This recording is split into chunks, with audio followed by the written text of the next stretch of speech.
নমস্কাৰ মৰমৰ অকনিহত মই বৰ্ণালী শইকীয়া বাইদেৱে তোমালোকলৈ লৈ আহিছো তোমালোকৰ স্পন্দন পাঠ্যপুথিখনৰ 9 নম্বৰ অধ্যায়ৰ 5 নম্বৰ অংশটি ইতিমধ্যে আমি 4টা অংশ শিকিলো নহয়নে তোমালোকে নিশ্চয় বুজিও পালা এই 4টা অংশ এতিয়া আমি এই 5 নম্বৰ অংশটোত কিনো আছে চাওচোন আহা প্ৰথমতে কি কৈছে পঢ়ো আহা নহয়নে এতিয়া এটা পদ্য দিছে সেই পদ্যটো আমি প্ৰথমতে পঢ়ি চাও আহাচোন আনৰ অহিত চিন্তা নকৰে যিজন নকয় যি অসত্য বা অপ্ৰিয় বচন দুখ এৰি আনৰ যি গুণহে ধৰে নিজৰ দেখিলে দুখ পৰিত্যাগ কৰে সজ আলোচনাত হে মন যাৰ ৰয় বিনয় বচনে কথা সকলোকে কয় শুনিলে নিজৰ নিন্দা আনৰ মুখত উভতি নাপাৰে গালি খঙৰ কোবত পিতৃ মাতৃ আজ্ঞাবাণী কৰে শিৰোগত সৰ্বদাই কৰে কাম সাধু মনোমত পৰদ্ৰব্য দেখি কৰে লোভ সম্বৰণ নিতে নিতে শিকে এনে ভদ্ৰ আচৰণ জ্ঞানী ল'ৰা বুলি তাক কয় সৰ্বজন তেনে ল'ৰা সকলোৰে নয়ন ৰঞ্জন আৰু এই পদ্যটি কোনে লিখিছে জানানে কবি ধনাই বৰা এতিয়া আমি আহাচোন পদ্যটিৰ কিনো বুজাব বিচাৰিছে চাও প্ৰথমতে কৈছে আনৰ অহিত চিন্তা নকৰে যিজন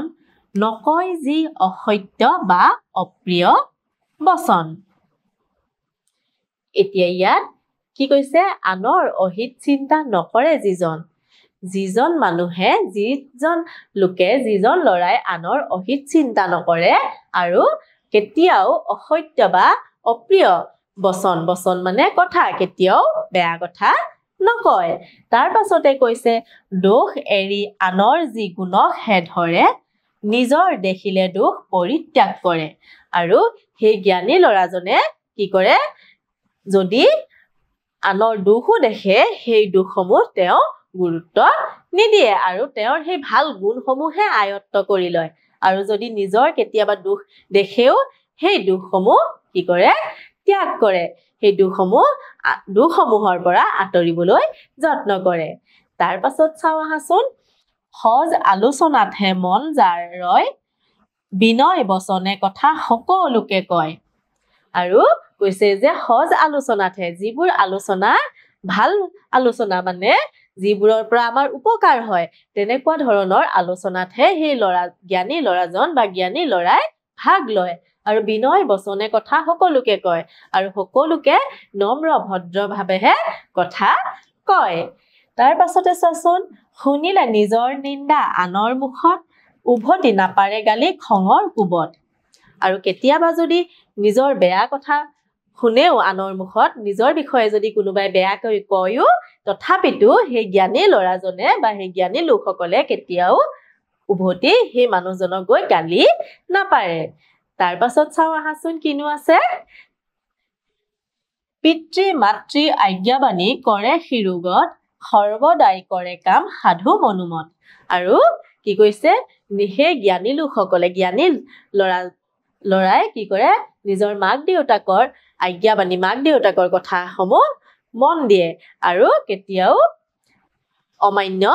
নকৰে সৰ্বদাই কৰে কাম সাধু মনোমত আৰু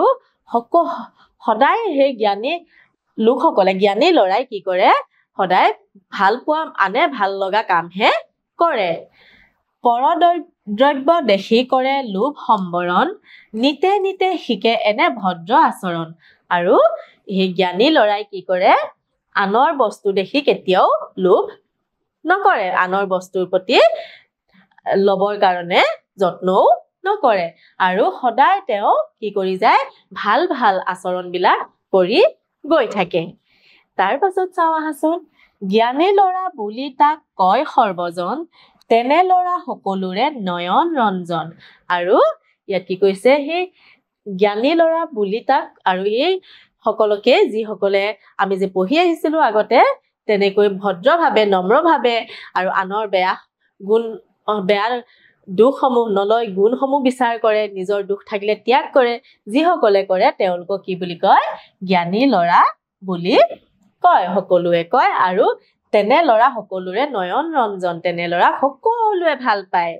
গতিকে তোমালোকে বুজি পালা নহয় তোমালোকেও চেষ্টা কৰিবা যাতে এই জ্ঞানী ল'ৰাৰ নিচিনাকৈ তোমালোকে সদায় ভাল আচৰণসমূহ লবা ভাল গুণসমূহ লবা আৰু যিসমূহ তোমালোকৰ বেয়া যদি গুণ থাকে দুখ থাকে সেইবোৰ আঁতৰাবলৈ যত্ন কৰিবা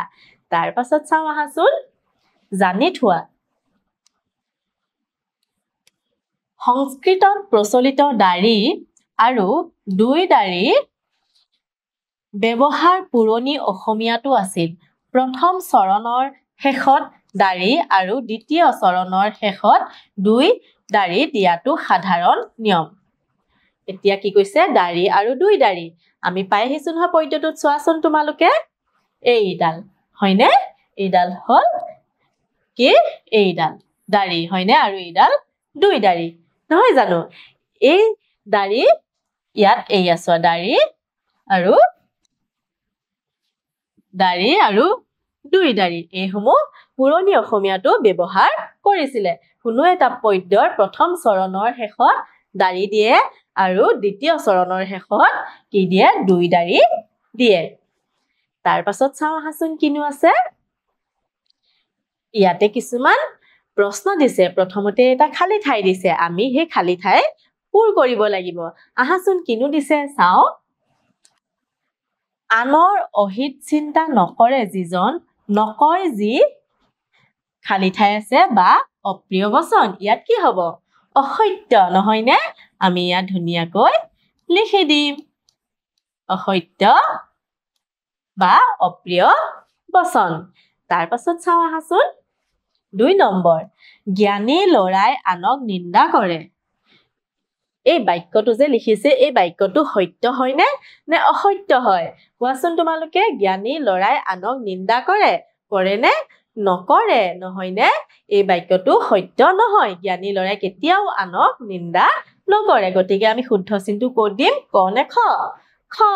গতিকে আমি ইয়াত শুদ্ধ চিনটো দি দিলো তোমালোকে নিশ্চয় বুজি পালা নহয়নে মৰমৰ অকনিহত এই অংশটি ইমানতে সামৰিছো আগন্তুক দিনত এটি নতুন অংশ লৈ পুনৰ আহিম ধন্যবাদ